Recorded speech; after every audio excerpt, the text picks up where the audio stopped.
Hello, hello, hello, everybody. Welcome. It is Burns. I'm your certified detox specialist. And this is the Real Juicy Detox nightly check-in. Yes, indeed. Yes, indeed. I am a persistent one sometimes. Let me tell you what. Yes, and look, it is working. Oh my God, it is working. So let me settle back. Let me get comfortable. Oh, let's enjoy this, shall we? Let's enjoy the feeling, the satisfaction of shit working out for you, shall we? Shall we?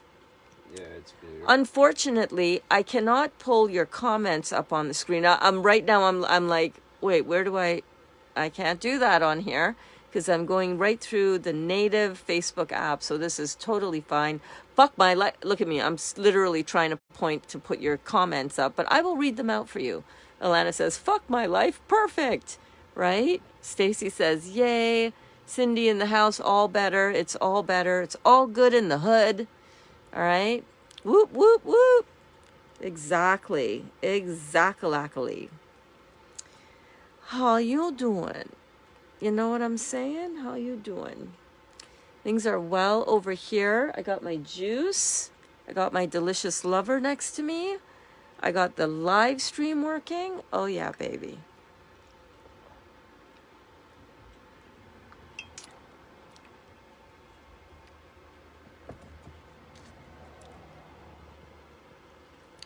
So this is a little weird, right? Because it's usually we can see our comments up on the screen, which is why I absolutely love that StreamYard multi-streaming.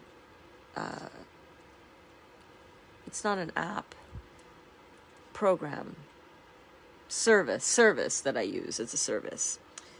So I'll just wait for people to check in and tune in. This is a little bit different because we're not getting our YouTube people on here, but what I will do after this Facebook Live, I was going to say brief, but whenever I say that, it always ends up long, so I'm not going to say that. This special private edition for our Facebook people is also going to be uploaded to YouTube for our YouTube people. Yes, indeed. I can save it from this recording and I'll put it up there. So if you're just tuning in, welcome, welcome, welcome. Every night at 8 p.m. Eastern Standard Time, barring technical difficulties, we go live to chat and to check in with the group and to see how class members are doing. Usually, if there is, not usually, but I try to see if there's anything that comes up in our private group, which is called The Real Juicy Detox here on Facebook. I try to go through the group, several times a day because I'm also part of that group. I'm not just the founder, but I am also a member there. I'm not, what is that commercial for the balding people?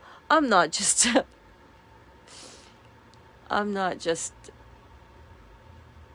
the owner. I'm a member. The hair. Come on, help me out, people. Where are my girls? Help me out with this conversation. Help me out. Anyhow, so I was going through some of the comments today in our private group, The Real Juicy Detox. And Megan was talking about her mucoid plaque that she released. So when you do this work, you're you're not really doing anything. You're not efforting. You're not forcing anything.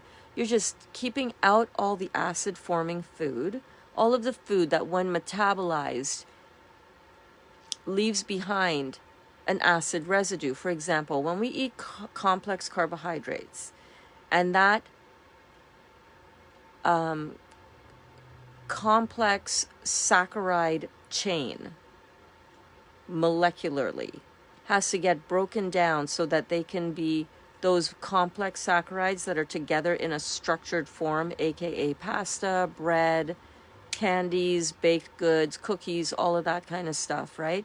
When complex carbohydrates get broken down by the body in order to be utilized as fuel. Hair Club for Men. Thank you, Alana. Thought it was out here on my own for a second.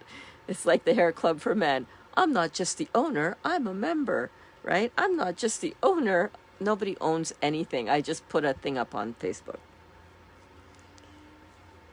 Where the people who are working along with my guidance can come together to share our experiences, but I really get so much out of it as well. So anyhow, I go through and from time to time I am aware that there's something that needs to be given a shout out to. Hi, Kelly. I can't put the comments up on the screen like usual, Kelly, in class, so don't be alarmed. I'm still seeing your comments. We're still here. We're still in class, right? So from time to time, I like to talk about or read out or share something that someone in the class is going through outside of class time. And we do these nightly classes every night at 8 p.m. Eastern Standard Time. Tonight it's an hour later because I couldn't get the streaming service that I usually use in order to put your comments up on the screen, and in order to stream to Facebook and YouTube simultaneously. That service can't get it to run because the Wi-Fi is just crappy sometimes here.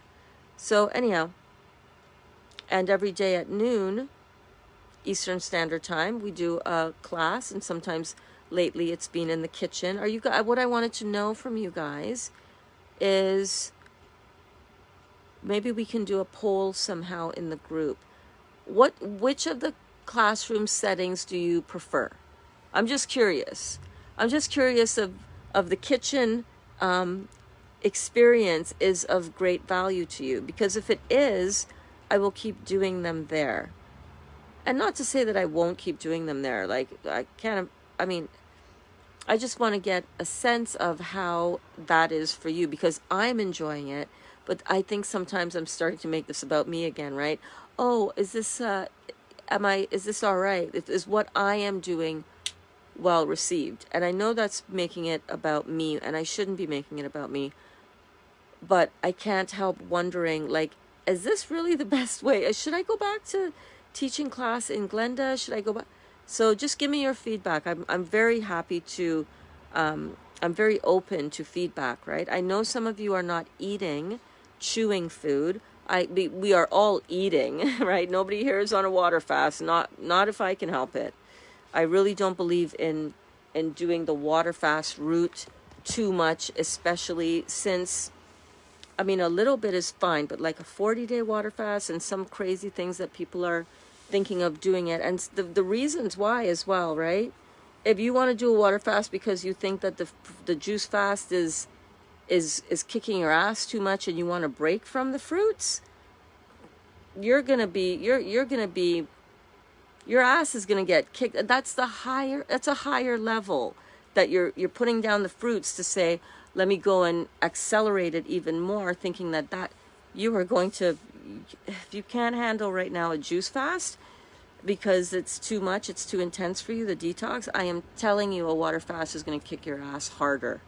So if you want to do a water fast, though, to just challenge yourself and to push yourself, you're comfortable in your detox and your, you're doing your juice cleanse and you feel like, oh, I want to go for more. Like, I want to pull out, I want to go balls to the wall now, and I want to get this job done. I'm ready to amplify it. Then go for it. Do a couple days or 72 hours water fast. But if you're thinking that the fruits are too astringent, that it's kicking your butt too much, you want to do a water fast because you can't handle the fruit fast, think about it. The water fast is higher up on the scale, on the level of intensity of your detox. It's a more accelerated detox. So that means that your detox symptoms are going to be more accelerated and more intense. So that's something to really remember, right? Alana says, listen you listen, Linda, listen. You put a lot of hours into us. You have to take care of your family too. You have to take care of your family too. Be in the kitchen. All right. I do have to take care of my family, and it's a lot of fun when I make things in the kitchen. And even I think something as well that came up for me today afterwards, I was like, and this is why, it's because the conversation got really quiet when I started to put those things on the heat, and I was like, oh my God, I think this was maybe too much of a shock. I'm just saying that is pretty much where I'm like, start to question, am I stepping a little too close to that precipice, that guardrail, you know what I mean, of that raw vegan guardrail. You're driving along the side of a mountain, like we do in Trinidad when we're going to the beach or going up north or whatever.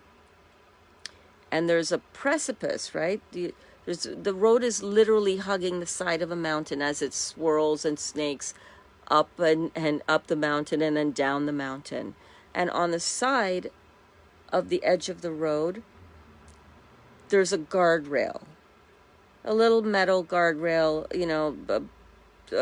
about hip high, not very high, but just a metal guardrail, you know what I'm saying?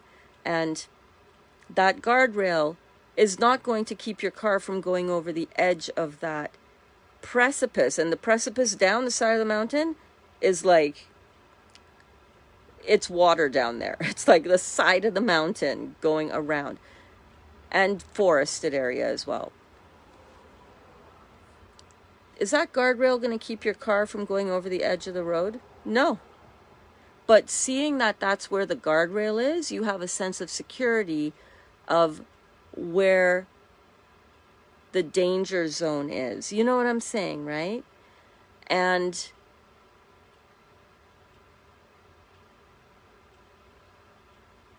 it's the boundary. It's that safety zone. Is this pushing it too far into the safety zone? And I really got confirmation when Dali came home and how he gobbled those up and was like happy, and like, this is the kind of thing I think that we can really use strategically and really smartly in our long-term goal of making this a lifestyle. Because one of the most, wouldn't you say so, Dali? Because one of the most challenging things to do when you're turning the corner and changing everything about everything that you put in your mouth, you're giving up a lot, right? We're giving up a lot when we do this. A lot of the comfort things that we really grew to love. And if we can really find the happy balance, and this is all about balance, that happy balance between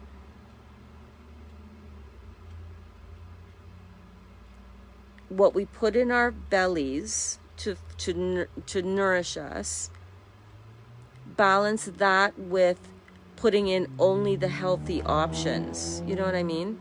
So when we can find a recipe and an ingredient that is not going to have the same chemical properties, and therefore not going to have the same chemical effect in our body, because our body is chemistry and physics, right? But the chemistry is so important, because the chemistry that you put in affects the chemistry of what happens in the body. And when we are not putting in these excess carbon molecules in the form of complex carbohydrates, we're putting in trying to reconnect. Okay, carbon dioxide and carbonic acid, two acidic properties. So what if we can come up with something? I'm seriously about to touch the screen to pull up your comment. It's hilarious.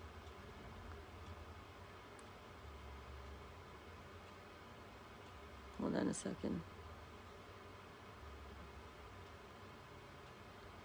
Right? I am just thinking out loud here, and I want you guys to understand my rationale, because I think it's important for us to learn about this together, right? So Kelly said, I shared my pizza photo to my Mama Palestine Kitchen Facebook group. It's 13,000 people. They asked for the recipe. I scrambled to get something together, told them to tag hashtag the real juicy detox. They're all eating lamb in that group. And look at that, you're having an impact. Thank you so much for posting that, Kelly. That's amazing. And you should tag all of your shares with hashtag the real juicy detox as well, so that when people look at that picture and then they're like, ooh, what's this hashtag, and what is this pizza, and where can I get more information? Bam, what is this? And they click on the real juicy detox hashtag, and then they can see all of the content that we've all been sharing and that I've been sharing about this. Because when we can show how we are effectively turning this into a lifestyle, where we're keeping out the lamb and where we're transforming centuries, millennia of cultural choices of food, palettes. Like, every culture has beautiful food. Oh my God, my culture, Trinidad and Tobago. So when we can find things that can show people that they can still have balance, that this is all still alkaline. Is it cooked? Yeah, I cooked the tortillas today. But is that going to make a grand difference to somebody who is not even ready to try to start eating raw? But oh my gosh, you make them those tortillas, and then you have the toppings of all the beautiful raw vegan stuff. That cooked tortilla that we did today, way better than a corn tortilla, even a corn tortilla that I could make from scratch, because corn is inflammatory to the body. You know what I'm saying? So being able to find the happy medium where we're not eating all the time. And actually, in Dr. Morris's, this, then I remembered as well. Yeah, Burns, remember, Dr. Morris also in his book, on occasion, he says it's okay to eat millet bread. And millet is another one of the seeds. So I just wanted to problem solve all that with you guys, and to just talk about that, because I don't want you guys to think, oh my God, she's on to cook food. Oh, she's leading us back to the road of the dark. No, I'm not. I'm not talking about eating cooked starches, okay? I'm not talking about eating sweet potato and potatoes. Although on occasion, if you want to do that, there's nothing wrong with that. On occasion, when your kidneys are filtering and when you've had a lot of the healing that you came to this work to have. But while you're healing and while you're detoxing, even, cooked vegetables are going to slow your detox. It's all about give and take. Cindy says, I see both sides. I agree and disagree. Makes sense. Yeah, totally. But let me know if my rationale makes sense. You know what I'm saying? Because I want to lead by example. I want to also problem solve the things that you guys are going to be problem solving. Because there is something very comforting about eating that little piece of cooked bread. Do I want to eat it all the time? Not particularly, because I enjoy the rawness of the food that I make, because it tastes so good. Like those little round, go check out my stories, those little round mini pizzas that are like yay big, right? About like, what is that? About 4 inches diameter. Like those, I'm excited about putting on the toppings, and I'm excited about raw food. It's not that I'm wanting to eat this all the time, but my family might be down for that, right? They want that soft, chewy bread. Well, I got that for you, babe. Come here, let's go. Dinner time it's on, right? So these are the things that I was thinking about after class today. So I appreciate your feedback. Alana says, I don't think You are. You're teaching us. You're teaching us that it's okay to eat cooked food, but to do it this way. Exactly. That is my goal. And then Alana asked Cindy with what? So Cindy was saying, I agree and disagree. Yes, but those comfort foods are killing us. Exactly. The foods that we think are comforting, they're killing us. That tortilla was so comforting. It was really, really good. It had a nice chew to it. There was a little bit of a smokiness to it because it got a little bit of charred, aka burnt, because my burner, crazy.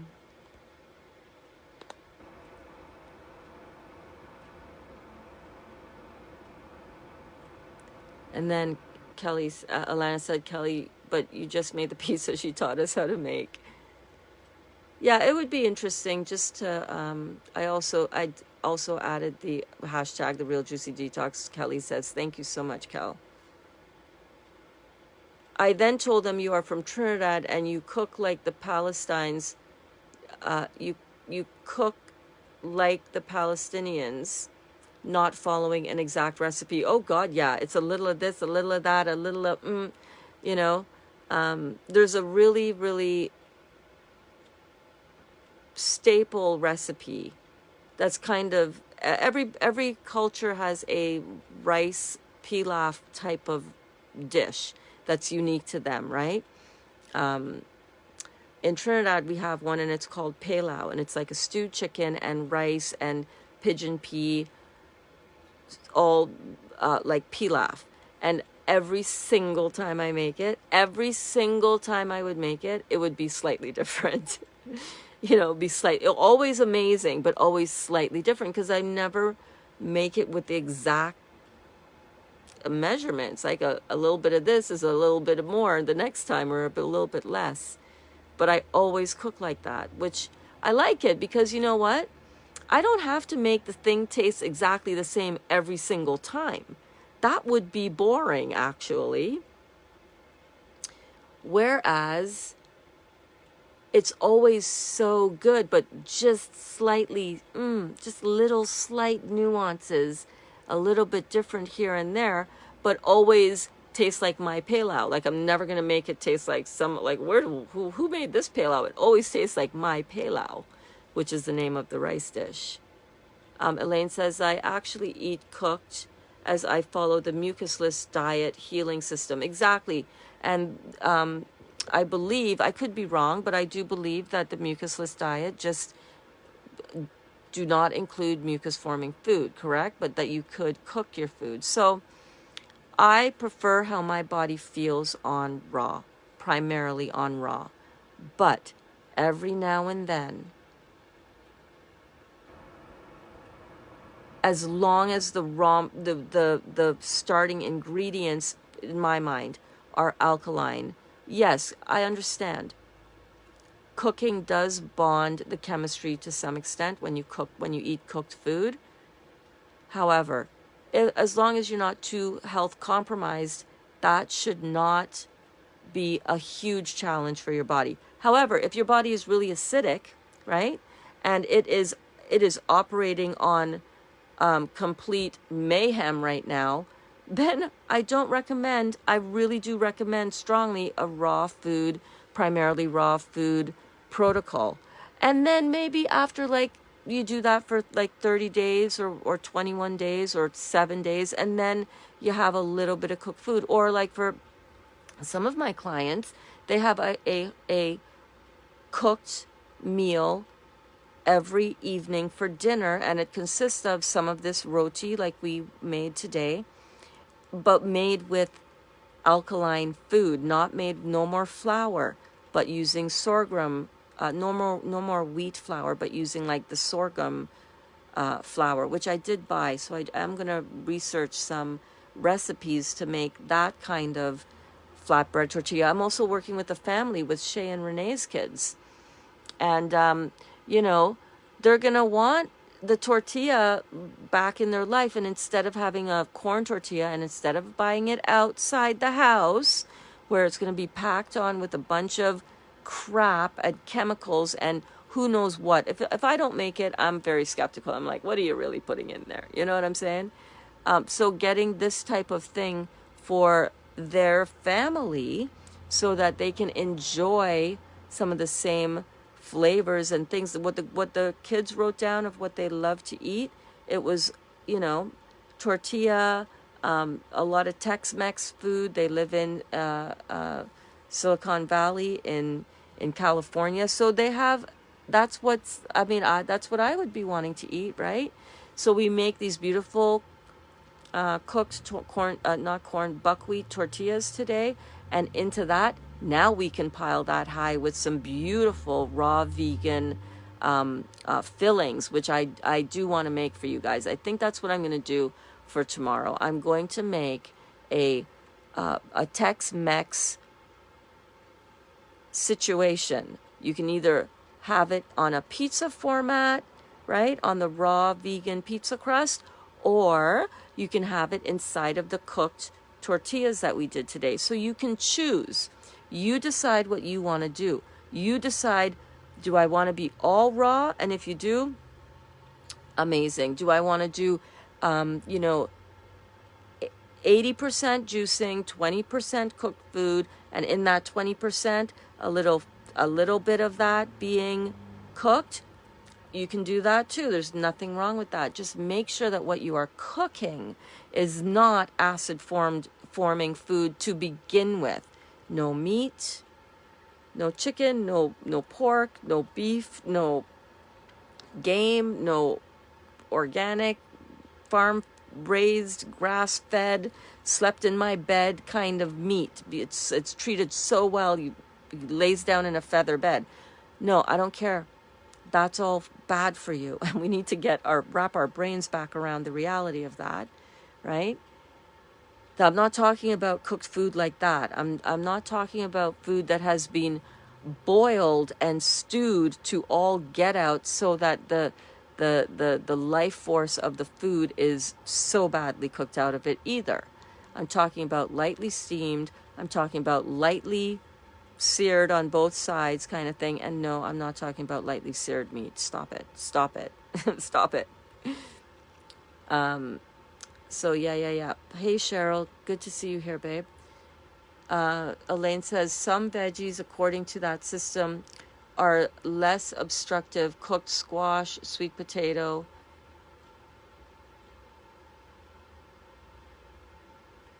So yeah, it all depends. I mean, you have to decide for yourself, right? I myself personally don't think the potato is a good way to go for cooked. And I've heard Dr. Morse talk about that as well.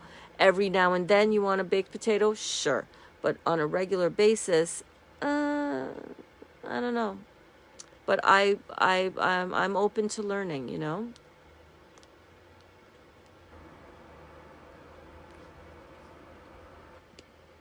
Let me just expand Kelly's comment here. Come on. There we go.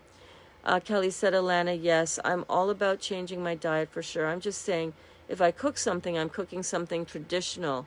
That pizza is uncooked. Yeah. And these cooked breads that we made today, made out of buckwheat, which is not wheat. It's a fruit seed. It's a seed.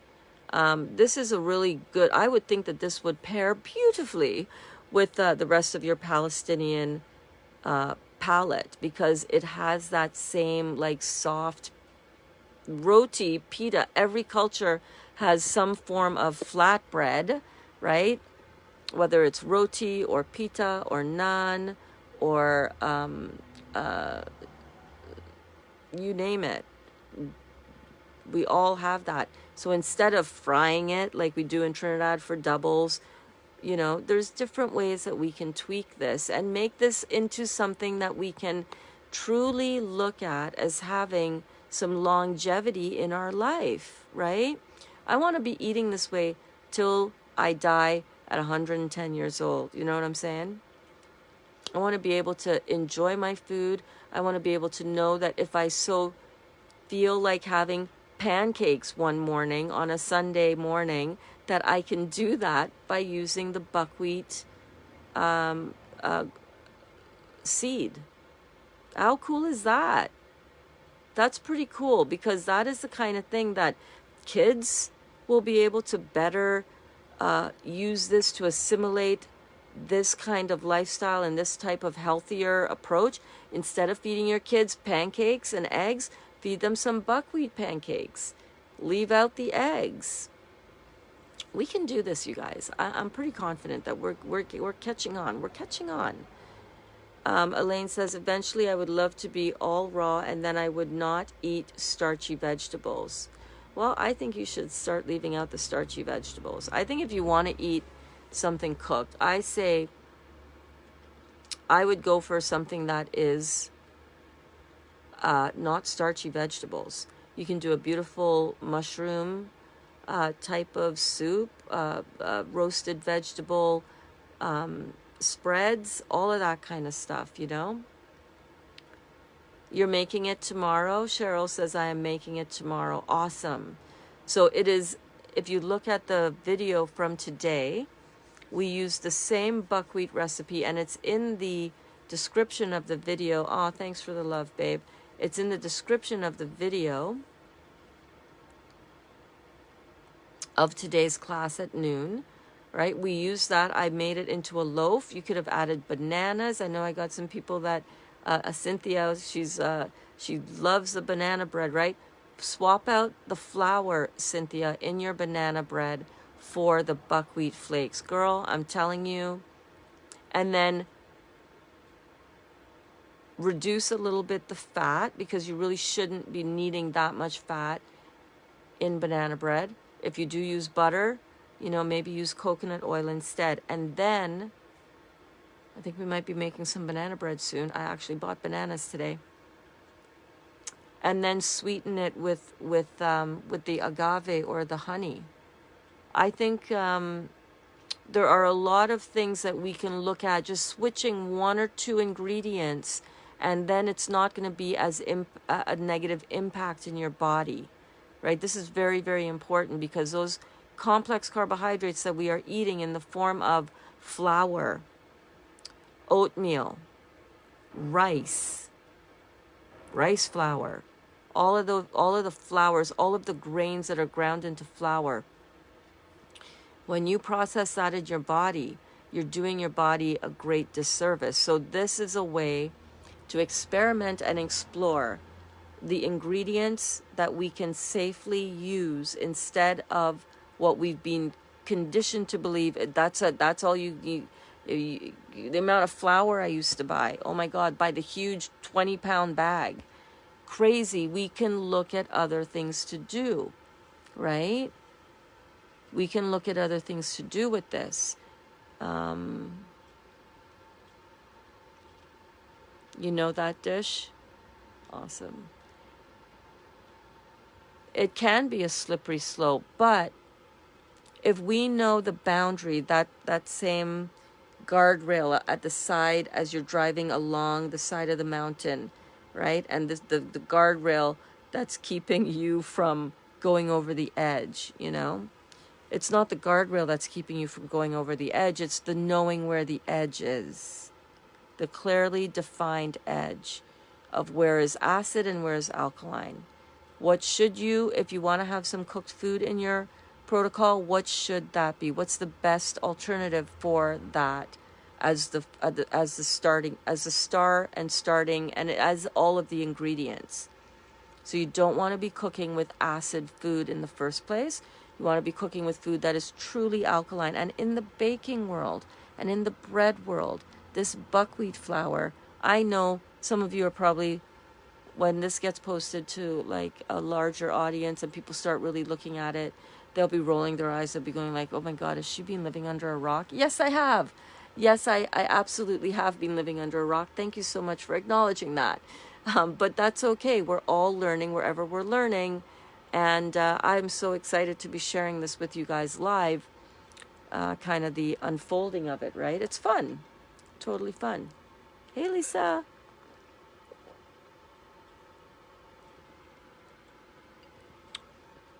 While remembering that our fruit juice is our main energy fuel, our main energy source, fuel source. And Kelly says, Cindy, I agree. Cheryl says, I love that. Awesome. Hey, Rosie. Rosie says, I can't wait for tomorrow. I'm so excited. You guys are so excited for this. Oh my God. Me too. I'm really super excited. Cindy says, I just think it's very important to stress for those needing to heal that anything besides raw, absolutely. I think I stressed that, right? I think I definitely said that. I said that if you are healing from something major, right? And you've really recognized that this is like big time, like it's game time. You're on a slightly different path. So absolutely correct, Cindy. So again, Cindy says, I just think it's very important to stress for those needing to heal that anything besides raw fruits and vegetables are dehydrating to the body and not optimal healing. Even if it's raw, if it's dehydrated or cooked, it's not pulling interstitially. I do agree with it for children or those not in healing mode. Absolutely. If you're in healing mode, if your life is in jeopardy, if the quality of your life is so significantly impacted by your current health condition, absolutely, you're raw, baby. And if you're working with me closely, you're juicing. You know, if you're working with me closely, you're juicing. You're mono juicing. And you're working this program hard, and you're like, I'm working with you. Like my one-on-one clients who are really working on overcoming some very serious things, like we do modify programs because we also realize that even for that, it's a very unique person and unique situation that can go that hardcore and stay that course for very long. Cindy, you are a unique individual, and you are a beautiful individual, and you are a beautiful, strong goddess, and you're doing it. But not everybody can do that, even when they are facing the worst case scenario. Not everybody can do it. How do we, and you're right, in fact, it's not fruits and vegetables. It's not raw fruits and vegetables. It's raw fruit. If I'm working with somebody and your life is in jeopardy and you're like, it's go time, it's raw fruit. There's no detoxification that can compare to raw fruit. But not everybody can sustain that.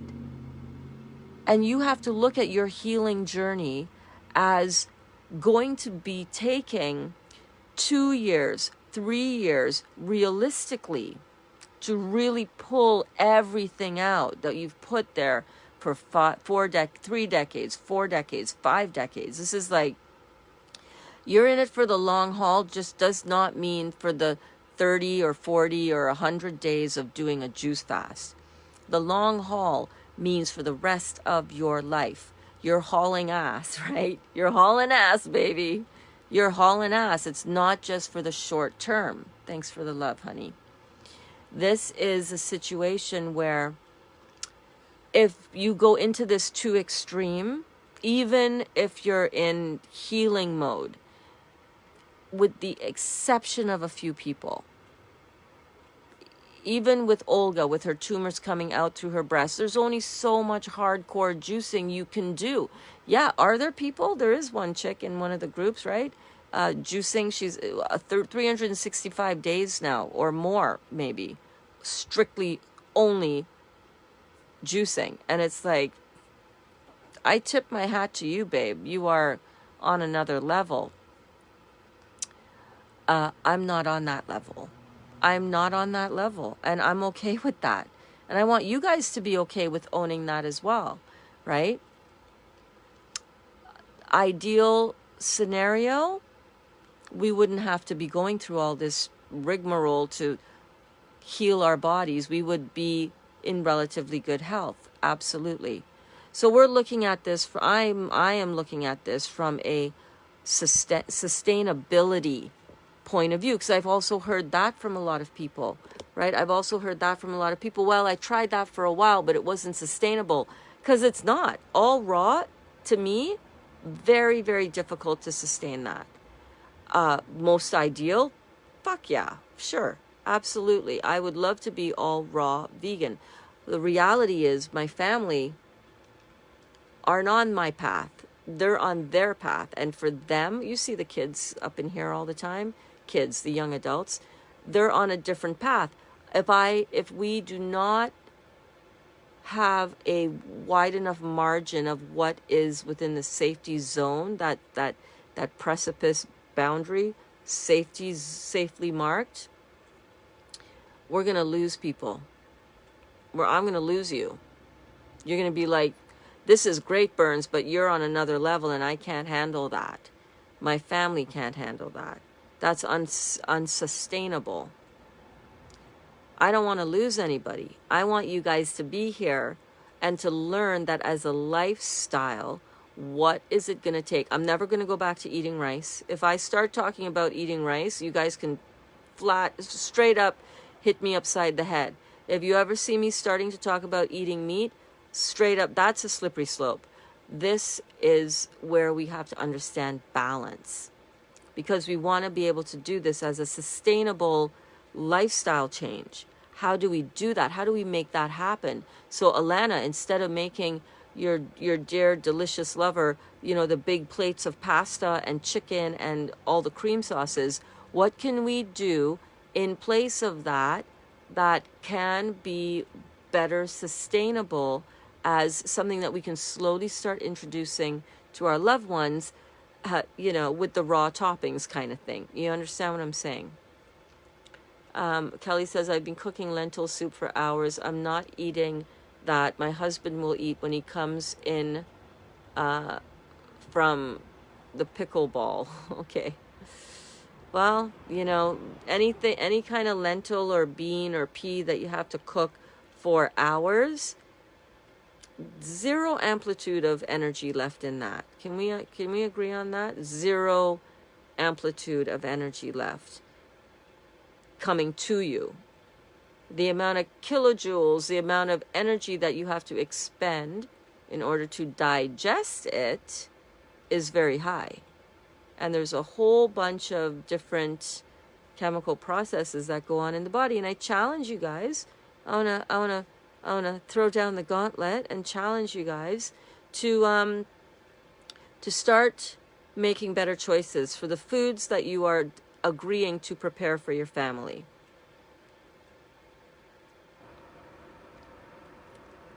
You can't still be continuing to poison them just because it's what they want.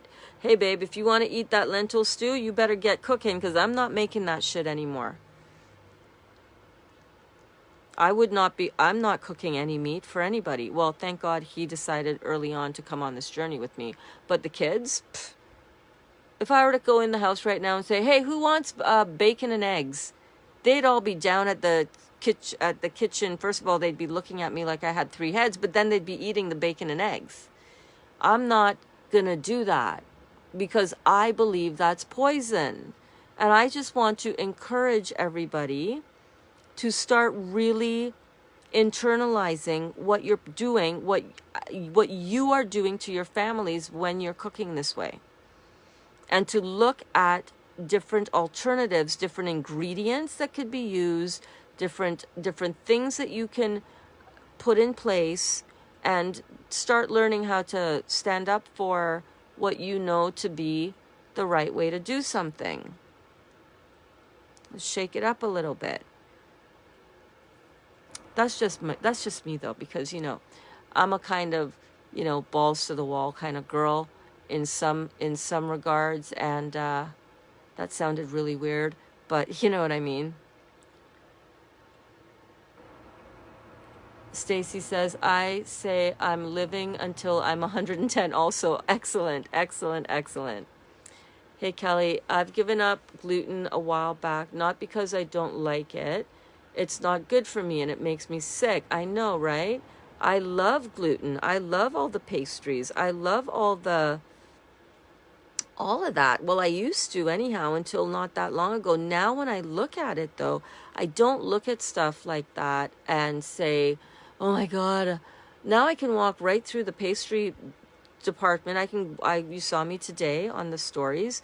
I was at De Pietro, and as soon as I walked in, that place smells like Portuguese heaven, between the sausages and the baked goods and the savory pickles and olives and it's like a kaleidoscope of scents and sensations in there. And I just look at everything as chemistry now. What's that chemistry? Oh, okay, what's that chemistry? Okay, what's that chemistry? All right. I look at it as chemistry, right? Because I know, like you said, Kelly, it's not good for you and it makes you sick. Right? That's why we've given it up. So when we can find things like this kind of bread that could be pan seared and have that pliability, and also be able to put that on the table for our spouse along with the Tex-Mex taco filling that we're going to make tomorrow. Hold on to your panties, girls and boys, because this is going to be exciting. And I will post the recipe for this in the group, so that if you so happen to be able to get these ingredients, where did I write that down? I think it's in here. Yeah. Sun-dried tomato chili. Oh, baby.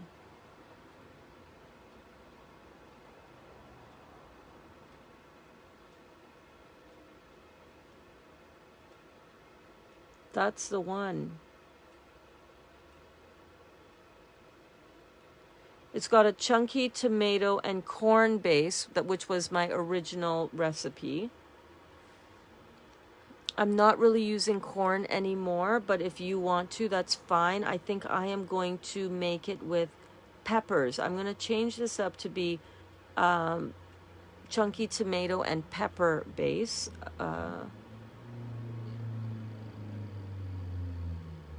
And that's what we're going to do tomorrow. So what I want to do, I'm always looking ahead, right? What is my current knowing of what the next hurdle is going to be for you guys, and then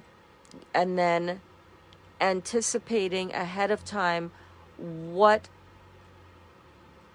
strategies and recipes I can put in front of you so that you are traveling this journey in the smoothest way possible for yourself and your families. And I'm telling you, I know I gave a little bit of a little tough love just now when I said, you need to think about what you're putting in your family's mouth. I'm telling you that is something that when this realization pops up more inside of you, you're going to be like, oh, damn, I'm glad Burns warned me about this, because I'm just suddenly realizing that I can't do that anymore. Babe, I'm sorry. If you want to eat that, you're on your own. You're a big boy. Here's the ingredients. You can cook that. I'm out. That's poison. You want to poison yourself like that? It will not be with my hand involved. You know what I'm saying? So I know what's coming for you in this part of your relationship with food, and your relationship with food with your partners and your families.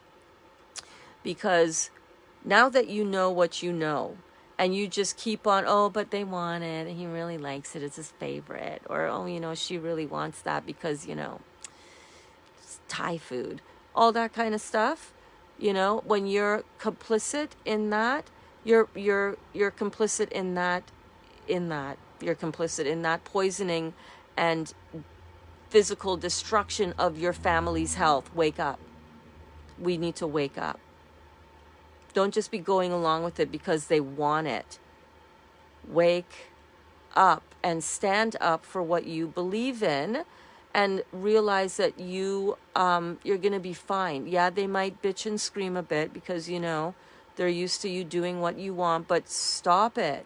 Look at the karma you're creating for yourself. If you know that what you're putting in their mouth is poison and you continue to do it, what is that going to... What? Does that not scare you a little bit?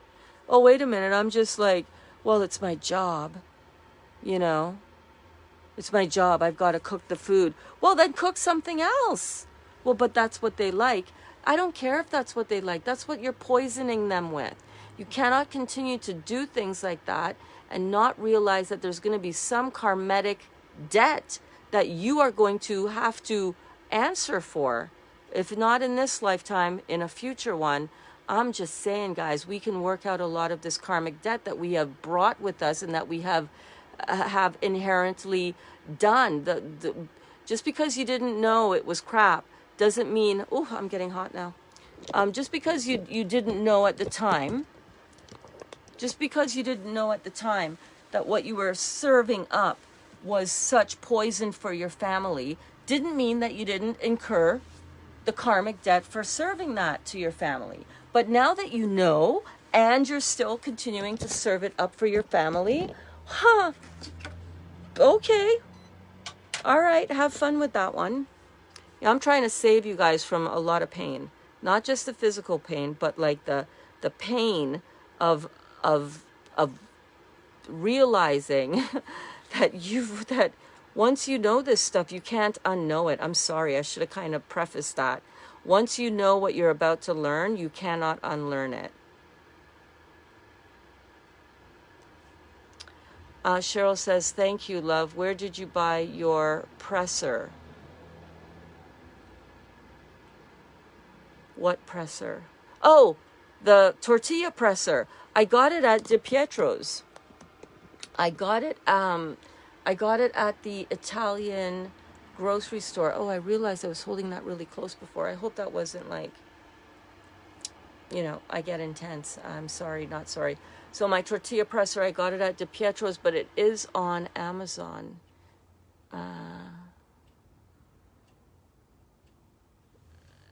Kelly says, Stacy, I hope the hell I don't live that long. Oh, Lord, girlfriend. Hold on, I gotta see more here. I don't want to live one day longer than the day I can't take care of myself. Totally agree with you, Kelly. I totally agree with you. And I think that we have this false notion that getting old means that we can't take care of ourselves. I know there are some people my age that are walking around looking that like they're 30 years older than what they are. Okay, well, maybe not 30, but a good 20. They're old, they're decrepit because they haven't taken care of themselves. Take care of yourself and you can live to be 110 and be fully able to take care of yourself still, right? I don't want to live beyond when I can take care of myself either. I don't want to be dependent on anybody else. I want to be vibrant. I want to be alert. I want to be alive. I want to be funny as all get out. I want to be running circles around people half my age, and I already do. You know what I mean? I don't want to live a day older than independence either. And I believe fully that if I continue with this lifestyle, that I shall have. Because there is so much vibrancy when you cannot look at old people like your 80-year-old or 90. Look at your 92-year-old friend. What are you talking about? Your 92-year-old friend will probably live to be 110, and she'll be taking care of herself until the day she dies. Yes, she will. Right, Kelly? Right?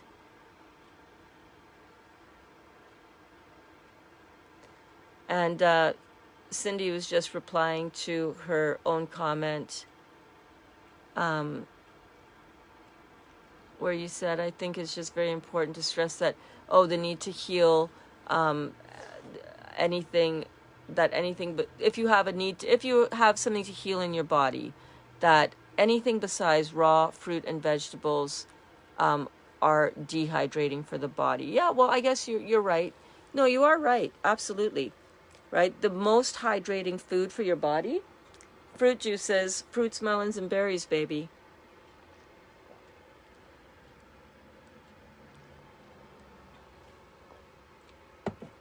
I agree with you 100% on that.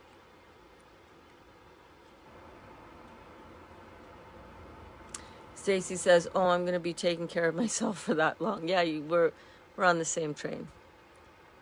We are on the same train. Cindy, I absolutely understand what you're saying, though, babe. I'm just saying that not everybody's on the same path. We gotta acknowledge that, and we have to see what can we put in place so that people with varying, because like I was talking about Nabila's dad, Abu, and his wife Ami, amazing people. They're 82 and 77, I think, and you know, they continue to have their hot cooked vegetarian dinner, because if they can't hold on to that, they would not have been going down the incredible, I mean, they're still drinking 2 to 3 liters a day. Everybody's on a different, slightly different journey. You know what I'm saying, babe? And you're on your journey, and you're gonna have success in your journey as well. So that is, yeah, that is assured for sure. And you've got an amazing determination and focus that a lot of people don't have, and you're doing amazing, Cindy. I love you. Hi, Ravika. Ravika says, I'm worried that I do more bad than good to my kids, stressing so much about their food. Well, yeah, you don't want to be, we're not talking about kids here. First of all, I was talking about the husband side of things, but you're still the mother. You're still the one in charge of their food, right? How old are they? I forget again, Ravika. And you can't nag kids to eat either, right? And you do want to empower them in their decision as well. However, you're still the one buying the groceries. You're still the one responsible for buying the groceries. So we need to, you know, you got to take responsibility where you have to. And it is hard, you're right. My husband is a meat lover. It's very hard when the husband is stuck on their thing. I get it. I understand. I overstand. He owns cows. Also hard. He used to eat meat every day, and now, and not just every day, he probably used to eat meat 3 times a day.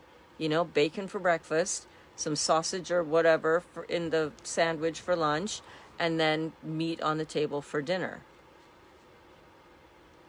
He used to eat meat every day, and it's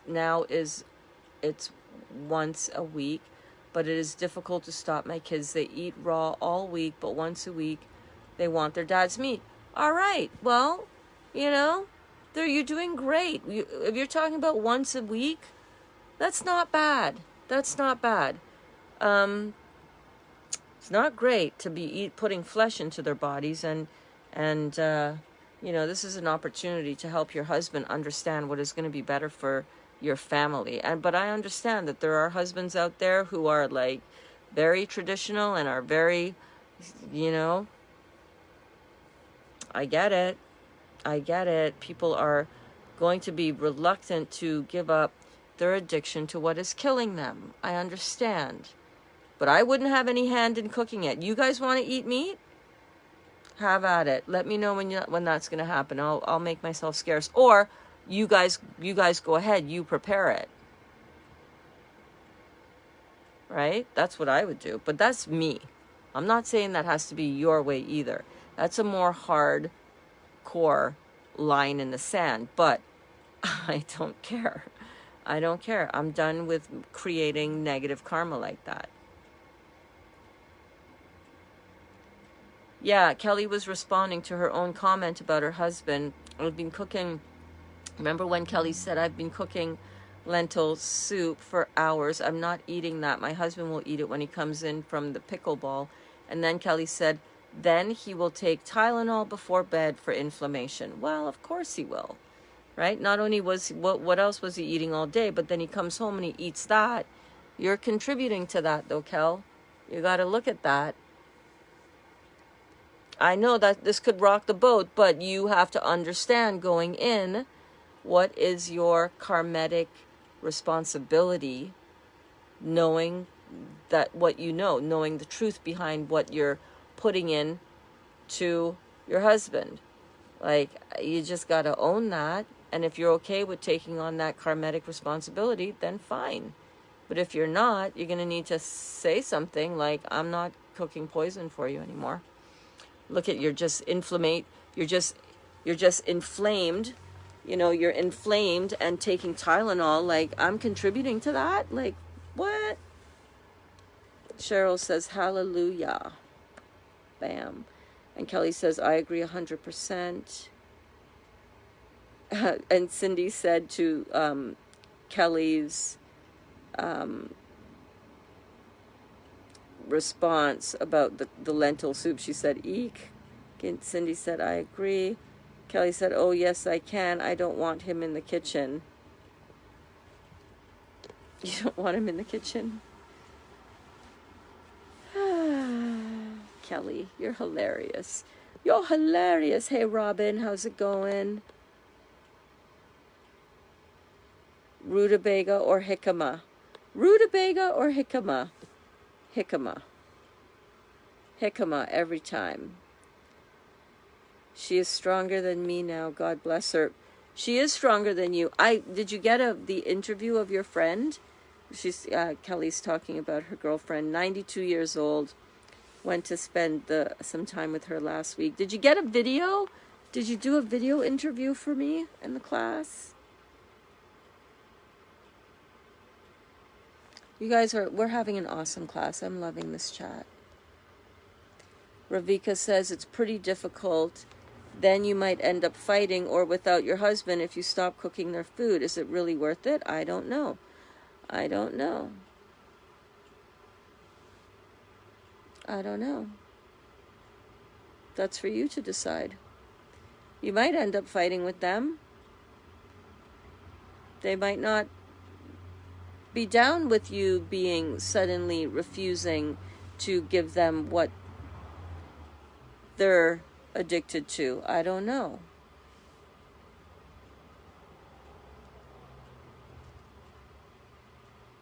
You would have to weigh that for yourself, right? I do know I've walked away from relationships in the past where they refused to put down the things that they were addicted to that were destroying my relationship. I've walked away from relationships like that. Yeah, absolutely. Alcoholics, drug addicts, yep. I've walked away from them.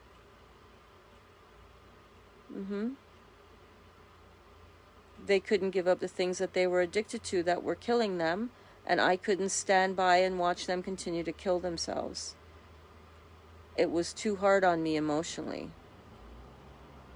And I had to walk out of some very long-term relationships because of it. Was it worth it? Fuck yeah. Absolutely. 100 million%. Was it difficult? Oh, abso-fucking-lutely. 100 million quadrillion%. Quadrillion, is that a number? Was it worth it? Absolutely. Absolutely. Because I was no longer living in a relationship and in a situation where I was watching somebody that I loved destroy themselves, and nothing that I could do could have helped. And I tried everything. And I just said, all right, I'm out.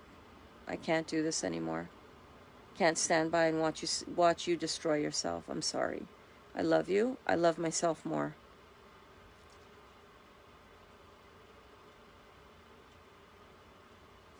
Very difficult. I'll give you more details on that in another scenario for sure. Kelly says, my husband doesn't even like lamb. That's all me. Well, you know what you can do about it. Oh, let me get Kelly's.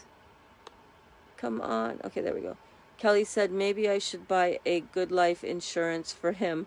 I think he doesn't see what I'm saying because I've gained so much weight during this juicing and lifestyle the last 10 months. Well, you were not doing this kind of juicing all those 10 months, Kelly. You were eating lamb and hummus in between the juicing, right? And other stuff. You were not really juicing. You haven't done so I understand what you're saying, though. You know, and you've got the thyroid issue stuff going on as well. So you got to really, if you really want to heal from this, you got to hit it from the herbal standpoint. You got to hit it from the real protocol of the juicing. And if you're going to have cooked food, you cannot let it be lamb. I mean, you think that, oh, a little bit of lamb, that's not gonna matter. A little bit here and there, right? Because I'm really doing a lot more juicing, and I should be able to have a little cheat, at least on the weekend, right?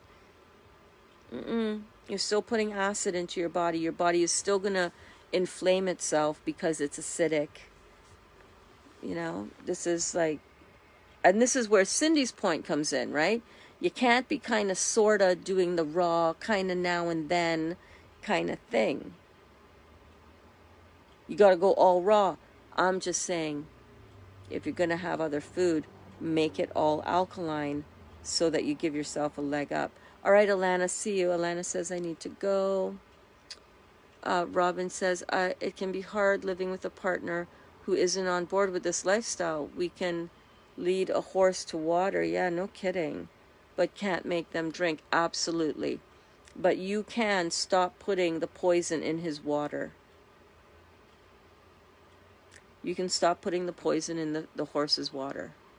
You can lead him to the water. It's like me with the kids, right? I can lead them. I can do all the putting all the food in front of them, and you know, making sure that there's always fresh fruit and fresh vegetables in the fridge, and the juicing, and showing them how to use the juicer and all of it. But they're still going to go out and buy their crap. But I'm not going to make it for them. They want that crap, they can go elsewhere for it. I'm not going to rag on them when they bring home their leftovers, and they do. I'm not going to rag on them when I see the pizza boxes in the recycling, and I do. But I'm not going to buy it for them, and I'm not going to make it for them. And they know that. I don't care who it is, boy, a beautiful, delicious lover, or children. My kids are 16, 7, 4 years old. My oldest daughter, the one with the UTI, is following my example. Excellent, Ravika. My little one as well, my 7-year-old son with health issues, is the one that wants to eat what his dad eats. Well, of course, why do you think he has the health issues, right? And I don't want to stress him too much because he is really sensitive and anxious. If he was, the sensitivity and shyness and anxiousness are thyroid and adrenal issues. This is all ties into the same thing. He's sensitive and anxious, and that's why you're not standing up and doing the right thing as his mother and putting your foot down and letting your husband know that, you know, he's got health issues, honey, and he's running around behind you, wants to look up to and be just like daddy. He wants to eat all the daddy food and be big and strong like daddy, and oh, daddy's liking that food. Okay, of course I'm going to want to eat what daddy's eating, because he's looking for his father's approval. Your husband needs to get on top of this. You and him are contributing. You in a worse way almost, because you understand the knowledge, but your husband and you are contributing to your son's demise with his health.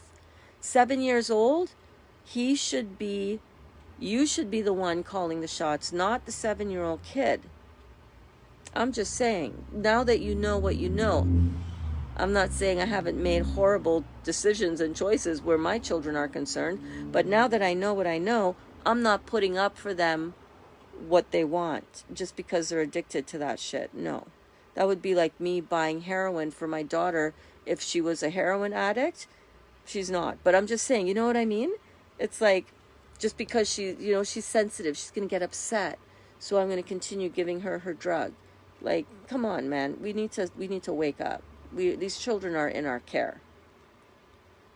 Kelly said, I answered that question online. Maybe you missed it. If she wouldn't do a video. Oh, she wouldn't do a video. She hates even taking pictures. Why are people like that? Why do we judge ourselves like that? Do a video. Come on, honey. You're so awesome. About 10 years ago, she stopped wearing short-sleeve shirts because she just said she noticed her wrinkles. Aw, poor thing. Kathy says, when I changed my eating a few years ago, my husband changed.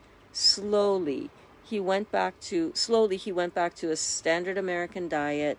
Now he buys crap. It breaks my heart to see him eat like that. The further I go one way, he goes the other. It's his life, I guess. He cooks his own food. Well, you know, he cooks his own food, so just love him where he's at. At least you're not cooking it. And Kelly said to her own comment when she was talking about that maybe I should buy a good life insurance for him. I think he doesn't see what I'm saying because I gained so much weight. And then I was talking about, you know, in the 10 months that you've been juicing, and I was saying that in those 10 months you weren't doing this kind of juicing. You were having juice while you were eating your own standard American diet or standard Palestinian diet. And Kelly's saying, you're right, I'm on a better track now. Yeah, you are, girl. Absolutely. We got to get your adrenals fired up, Kelly. We got to get your kidneys filtering. We got to get this thyroid situation sorted out. You can do that with the diet. You can do that with the herbs. You can get your own herbs. You can get the Dr. Morse herbs. But you can heal this 100%. This is just a thyroid hiccup. Hey, Ravika. Ravika says, my first time in class. So exciting. Oh, my God. It's so exciting to have you here. It's 2:07 p.m. here in Tasmania. Tasmania? Are you kidding me? Thank you for your reply, beautiful lady. You're so welcome, babe. You're so welcome. Robin says, exactly. Kathy says, he tries the food I make and says it's good and has so much flavor, but he won't give up meat. Let him make his own meat then. I don't know. We can only do what we can do, right? Dali was a huge carnivore. Big time carnivore. Croatians love their meat. I would recommend that your husbands watch The Game Changers. That's what Dali watched when he started, and 20 minutes in, he said, I'm done. I'm not eating meat anymore. Ravika says he eats raw every day except once a week, a bit of meat with huge salad and lemon. That's not bad. That's not bad. That's not bad. But your son, he shouldn't be eating. I'm just saying, if your son is having issues, babe, you need to take care of that. You know, these are our babies. They're relying on us. Health problems at 7. You know, we got to help our babies. All right, guys. Well, I have no idea what time it is. What time is it? I will post the recipe for the sun-dried tomato chili.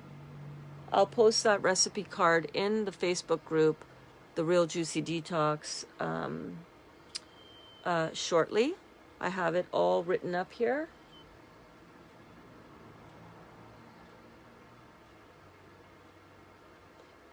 And we'll make it in class tomorrow. So if you have time to go and get these ingredients, a lot of this stuff you might have in your pantry already. Let me just read out real quick the ingredients for those of you who are watching.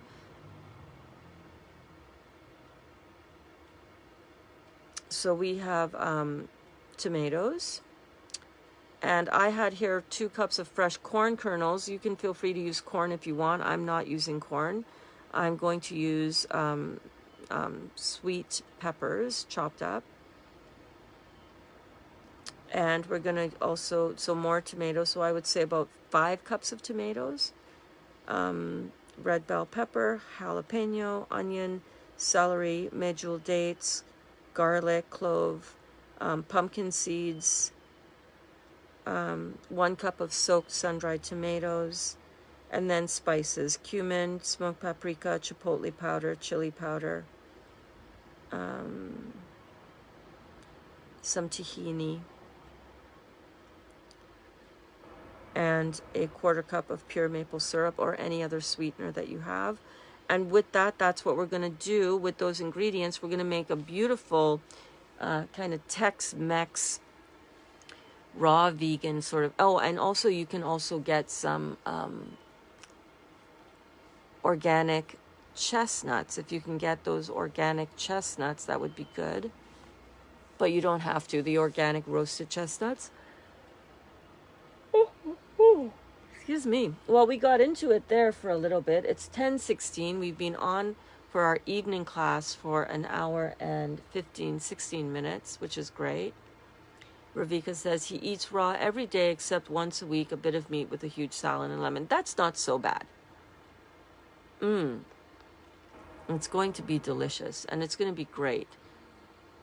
It's fun to be able to cook uncooked stuff for my family, and to give other people out there some options as well. I bet you never thought pizza could be so good, right, Kelly?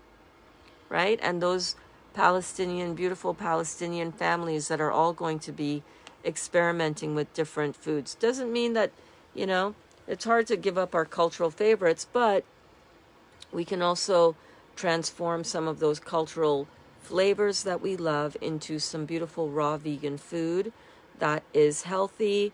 And Kelly says, always good to see everyone. Night all. Thanks, Burns. You're welcome. I hope I didn't put anybody off too much. It comes from a place of love and appreciation and gratitude. I just want to encourage people to,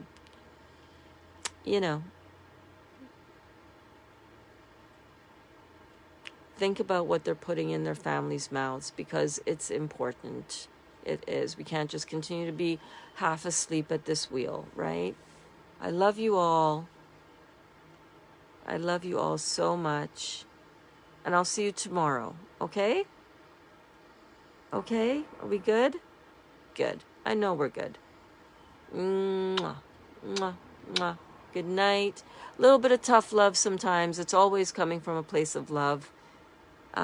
And there's nothing wrong with that. Nothing wrong with a little tough love now and then. We cannot be asleep at the wheel and pretend like it's not going to matter. We need to be able to speak up. At least so you'll be able to say, hey, at least I spoke up. At least I tried. At least I stopped putting more poison into my loved ones' bodies. You know what I mean? I love you guys so much. I love you.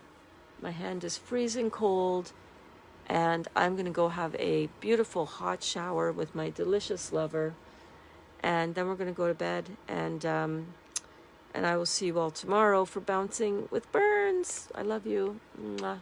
Good night.